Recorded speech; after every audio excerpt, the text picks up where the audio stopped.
Hello everybody, this is Starman and welcome back to Let's Play Betrayal at Krondor.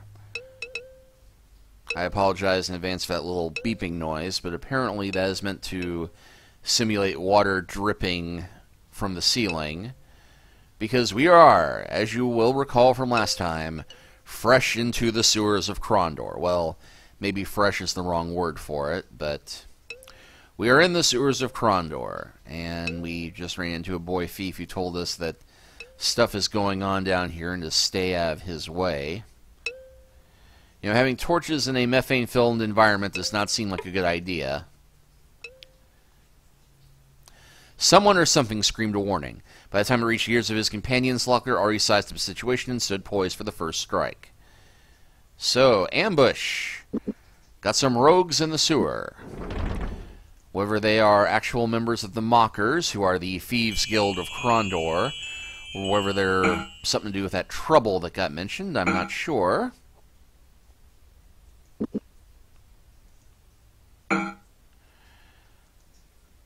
But we make quick work of them easily enough. And Locklear's stealth ability increased for some reason. Ooh. Poisoned Surani shafts. Well, I thought they were poisoned, but definitely of greater interest to us than, well, everything else in here. Oh, that was the one I clicked before. And, ooh, some Silverthorn on that one.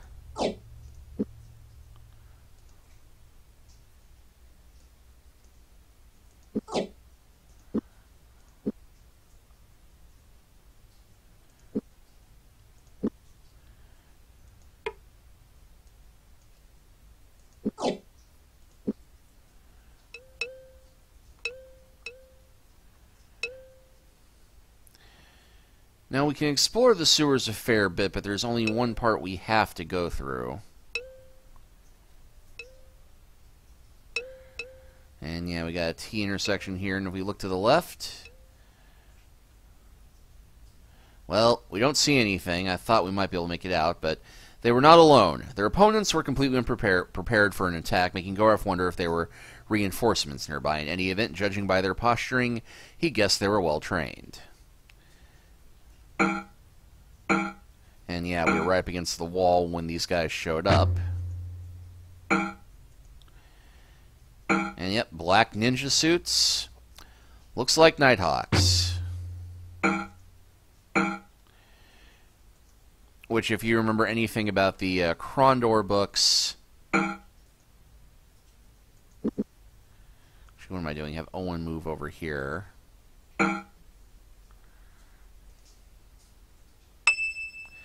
Locklear's abilities have increased. When has he increased? Oh, his melee is now up at an impressive 88%.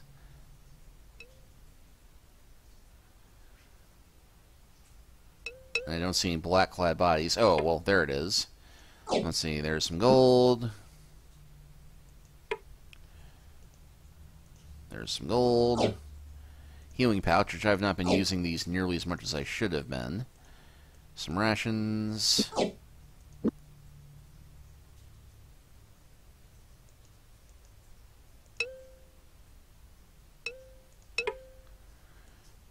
Brooch and Armorer's Hammer. This is in better condition than the one I have now. It is in better condition than the one I have. Bah. Oh, come on.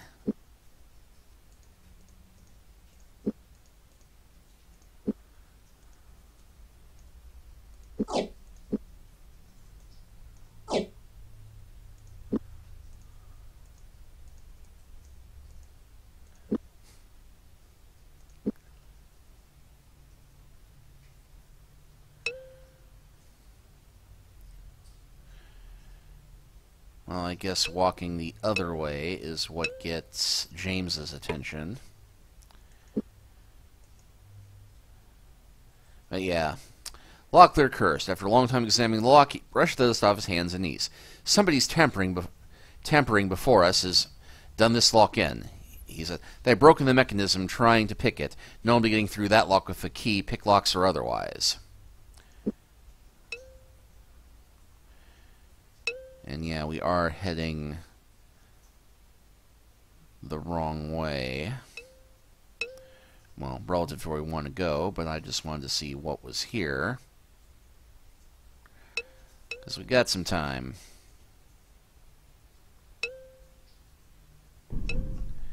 And yeah, dead end.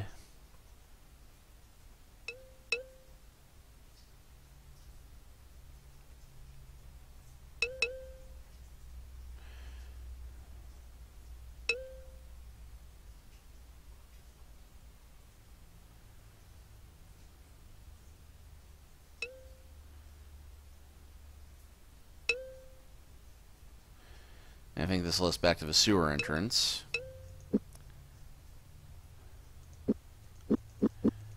Yep.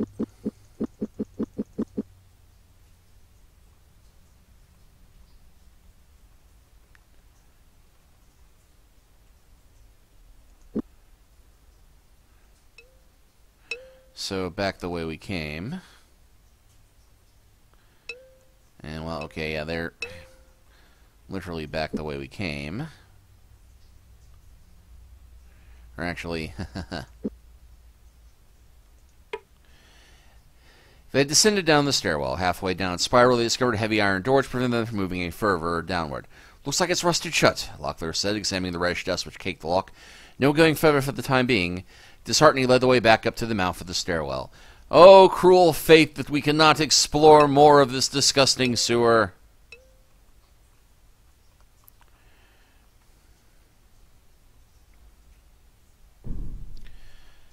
Okay, yeah, so maybe we head this way. We'll meet him. Well, I hope I haven't somehow broken the game by causing a trigger not to work.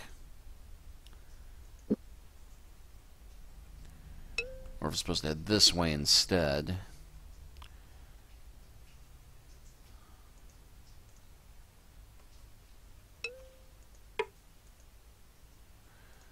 I've got some rope. Which, nice to leave it down because I think we do need at one point. Okay, here we go. It used to be that you'd run into this right after you kill the Nighthawks, but here we go. Someone whistled. Turning around, Locklear felt a stone sink in his gullet, fearing they may have left themselves open to attack by yet another band of Nighthawks. To his great surprise, however, a familiar friend stepped from the shadows, and it is Squire James, a.k.a. Sir James, a.k.a. Senior James, a.k.a. Jimmy the Hand. Probably my favorite character of all of Raymond Feist's creations, and the one actor in this game who was cast by somebody who actually matches his character description, which is going to be absolutely hilarious given this next conversation. But yes, James is usually described as being a curly-haired scoundrel. And, well, you can't really see it in the sewer, but he is played by a curly-looking, curly-haired gentleman like so, who favors leather armor over full plate and is more of a rogue than a fighter, which Locklear is definitely more trained as a fighter. Anyway. By the 12 gods, Locklear, you're here! Oh, that's just like you, Jimmy. I haven't seen you in 7 months. I rescued you from a band of Nighthawks, and the first thing you want to talk about is my bloody change of hair color. As I've noted before, Locklear in the books is described as having golden curls and not brown page boy haircut. Anyway, what is going on around here? The front gate is smashed and there are Nighthawks loose in the sewer. Not Nighthawks, imposters. Somebody's been trying to convince Prince Arufa that the Guild of Death has re-established operations here in Krondor and is using the sewers as their hideout, hoping the Lancers will come down and clean out the place. In doing so, I think that whoever is running this game was hoping the Lancers will root out the mockers while they're at it. What, take out the Guild of Thieves? Doesn't seem likely from what you've told me from your days as a mocker.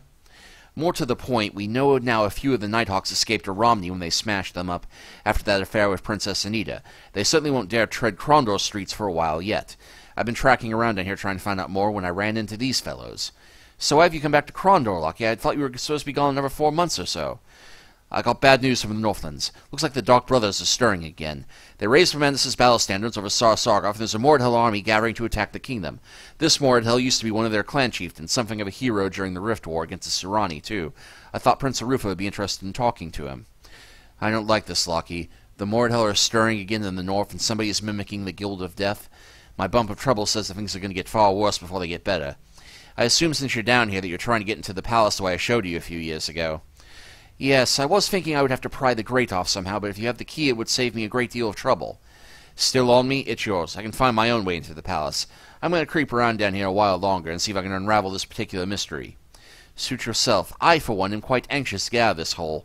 Come and get me for breakfast tomorrow after I've spoken to Prince Arufa. Right, so now we have a key that will open the grates into the palace, assuming we can find them. And yeah, we do need to sleep a bit, because easy to lose track of time in a dungeon when you have a ring that keeps your light going for you for a while. And you'll see that we have a pit here, and we need rope. You know, all the rope we've been holding on to this time, you use the rope for climbing pits, because if you do not have a rope... Well, that was a rather humorous noise. Locklear failed. His last impressions were of a dark shaft and hard-packed earth rushing up to meet him.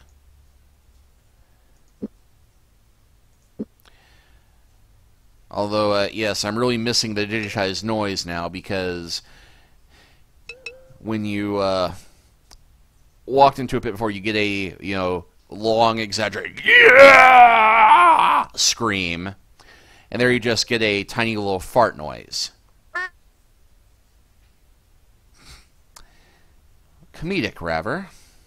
Alright. Well, enough of that. Now that we have seen the pit. A pit yawned before them. Careful not to edge too close and fall in, Locklear shook his head. The only way of getting around that is to swing across it, he said, glancing at a small hook in the ceiling. He nodded. Apparently, we're not the only ones to face this dilemma. I think I could try and attach a rope up there. Shall we try to swing across? Yes! But there is nothing here. So, because I am a sneaky, cheaty bastard, we will restore and go back the way we came and not waste our rope, even though we have bountiful supplies of rope.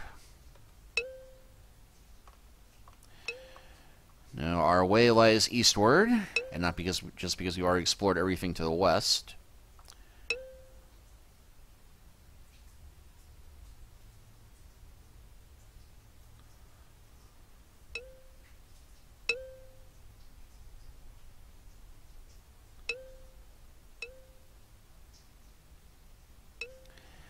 And I believe that this is the way we seek. Okay, it is not. They broke this one.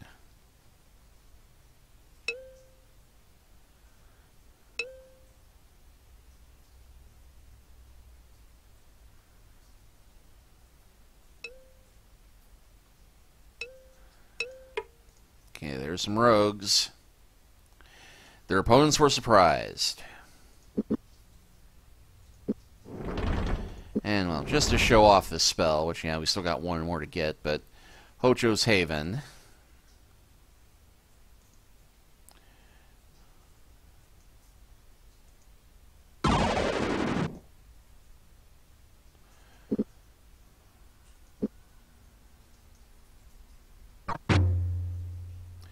Wow. One-shotted that one.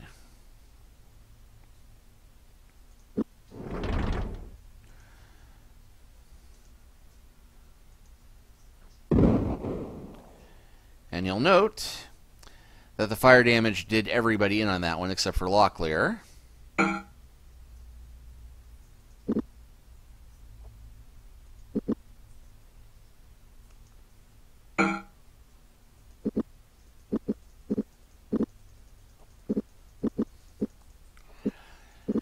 The one nice thing about Hocho's Haven is that, unlike Skin of a Dragon, it will last for as long as you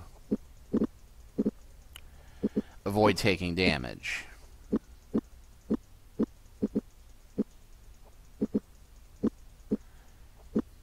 Get Owen healed back up to full.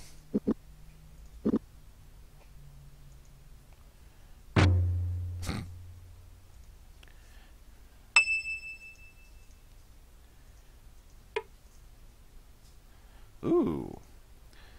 Well, that one has some flame oil, which... But I'm burdened with loot as it is. True sight key, though.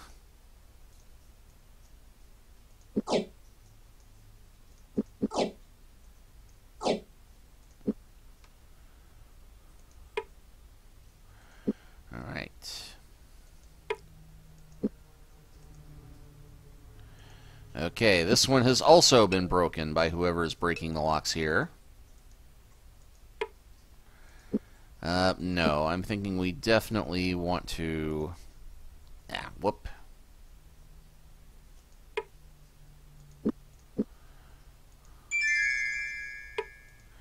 And this chest is in fact trapped. So save before we try and open. Okay, Owen got mortally wounded by that. But it has a Skin of the Dragon spell, which actually would be kind of useful.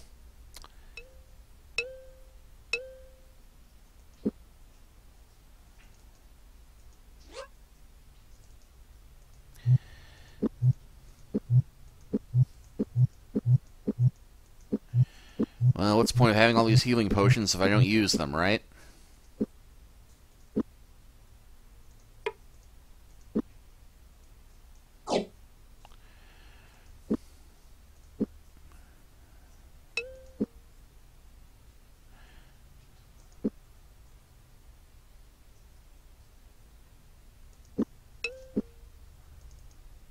Whoop.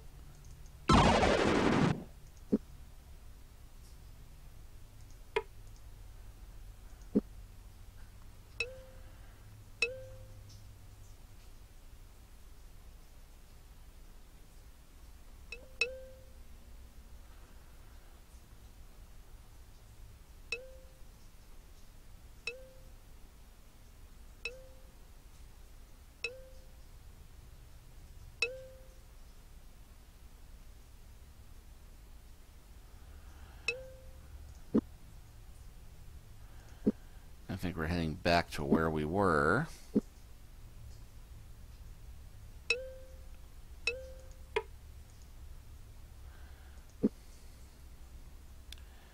Just a bunch of shells.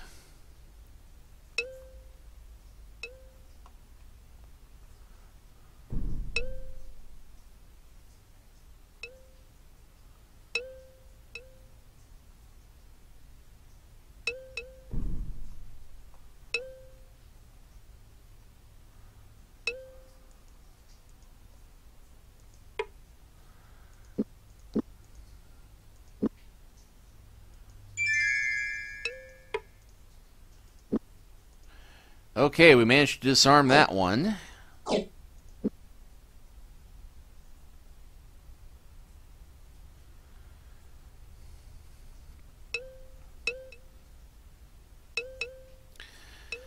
This is your old school dungeon crawling right here, kids.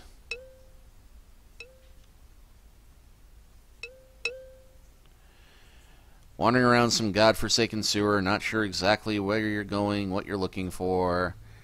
And we found this one again.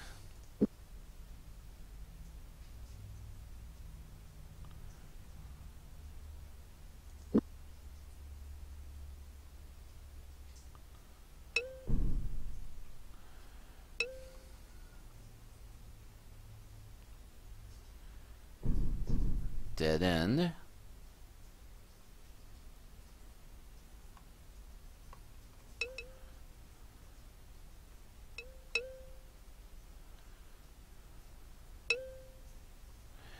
I think this is going to lead us right back to the entrance. Yep, okay, so we've got most of the sewers pretty well mapped out at this point. Which won't help us much now, but will come in handy later.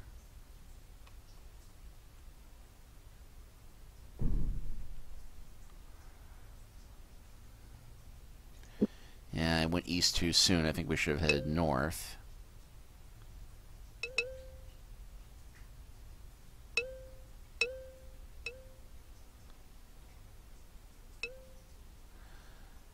I seem to remember there being one tight corner of a pit right... Yeah, there we go.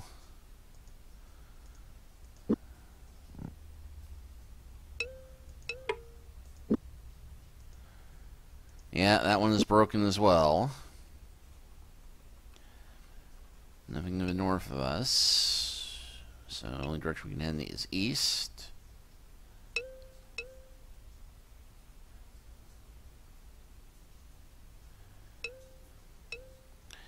Alright, this, I'm certain now, this is the room that we needed. And we'll take the way out of this easily enough. But come on, let's go ahead and... Got an ambush to the south of us, but, oh, what the heck at this point. One more fight. And you'll note I can't do Skyfire because we are indoors.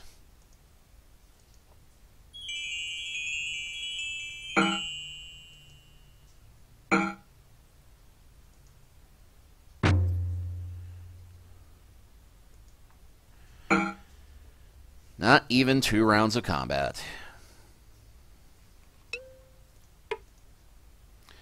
Don't worry, this will get a bit more interesting later on, if only because we're going to have a slightly better variety of enemies.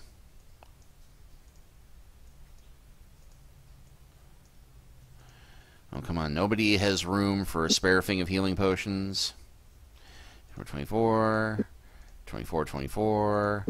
24, 24. Well, I'll be darned. Nobody has room for a spare thing of healing potions. Wait, what if I gave all my strength potion to Locklear? Not so much. Huh.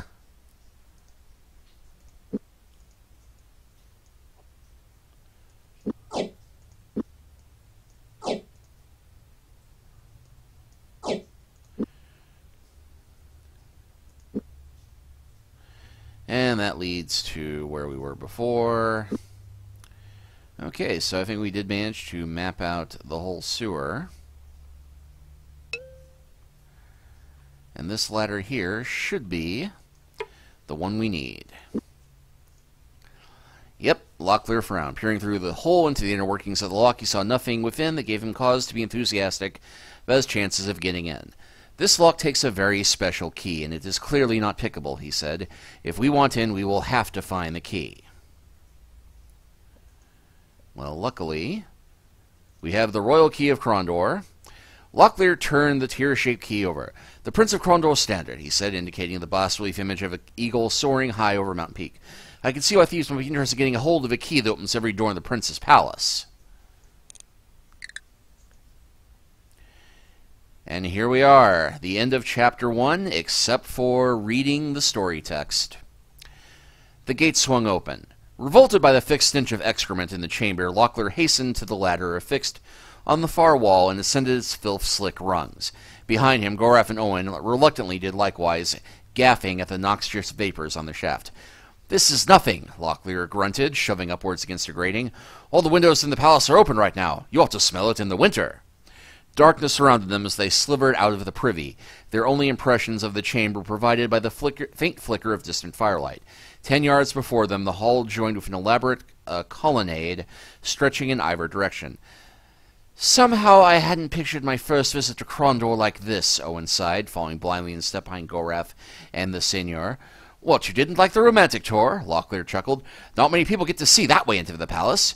Drawing up short, Locklear's features brightened as he observed a pair of approaching figures lost in conversation. Self-conscious of his bedraggled condition, he straightened his uniform and cleared his throat with a stentorian air. "Greetings, Master Arufa and Master Magician Pug." Well, that was an interesting lighting effect. And, yes, here are Arufa and Pug, the heroes of the Rift War, looking, well... Arufa is not bad. Arufa is described as being a tall, thin man, 6'4", but he prefers going clean-shaven without a beard, although he does have a beard in A Darkness at Sephinon, but that's purely a factor of being in disguise and being on the road and unable to shave. Apparently he may have kept the look, although I think in the later books they describe him as being clean-shaven there as well, but never mind. But yes, the outfit's pretty close, though, because he's described as favoring darker colors. You know, his mother's nickname for him was the Little Black Storm Cloud. Pug, however, is, well, yeah. Pug is known as the Black Sorcerer because he usually wears black. And he's also described as being short and dark-haired and, well, not looking like some surfer dude wearing a white bathrobe. But could be worse. Anyway. As glad as I am at the sight of you safely home again, Locklear, I can't say my nose is as well pleased. I thought we had broken you and Sir James of clambering around in the sewers. Well, you know the way of old habits, Highness. We encountered a bit of trouble with the gates, and so I chose a more expedient, though somewhat much more disagreeable path. It came to a happy end, however. James told us to send word that he is well, and would see you in the morning. Actually, James said nothing of the kind, but... Incurable sewer rats, the both of you. I shall have to order that you each be accompanied by a score of washing maidens to keep you presentable enough for court. Welcome home, Lockie. Yeah, in the novel, Aruf is less pleased about seeing Locklear because he did order Locklear to be banished to the Northlands for the better part of a year due to Locklear having a romantic encounter with some important merchant's young wife, and, well, it was as much to keep a knight that he was fond of out of trouble as it was making it seem he was being punished. So yeah, Arufa a little bit more friendly in the game than he is in the books, but that's neither here nor there. Anyway, thank you. As happy as I am to be here, I'm afraid I come with bad news from the Northlands. I expected as much, with the false nighthawks prowling my streets above and below, can only leave the more to tell up to the old mischief. What do you know? Motioning to Goraf, Locklear introduced the former Mordhell chieftain with a wave. Slowly, Locklear lowered his hood. The gasps and startled reactions of those crowding the hall helped mask the stealthy entrance of a second Mordhell in the chamber, this one armed with a longbow. Assassin! Get down!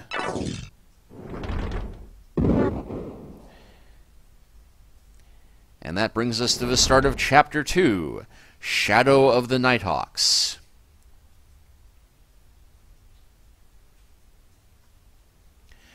A whisper led him through madness. He stumbled forward with unfamiliar feet, 10 times too small to belong to a warrior. There were lights on the hills around him, fires, voices, shouting through a downpour of slushing hoofbeats. He reached for a sword and then remembered that he hadn't a sword that night. He had only been a boy of 12 midsummers. Only a boy, and yet he led the ragged remains of his father's tribe. Who leads the Mordhell? The whispering voice insisted in his head. I must see more. Years. A river of men coursed together in a bleeding tide, and he was amidst them. Screams rang. A howling figure silhouetted himself against the moon and brandished a bloody sword aloft. The wolfish figure screamed words of wrath and damnation as he cleaved his way through his Mordhell brothers. He was Delicon, former general of Mermandamus, leader of the unified tribes of the Northlands. And he was... I thought I clicked to continue. Hold on. He was... He was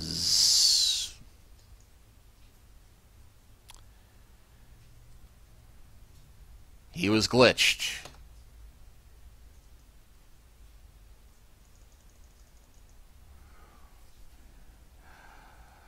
Well, heck, I'm sorry, folks.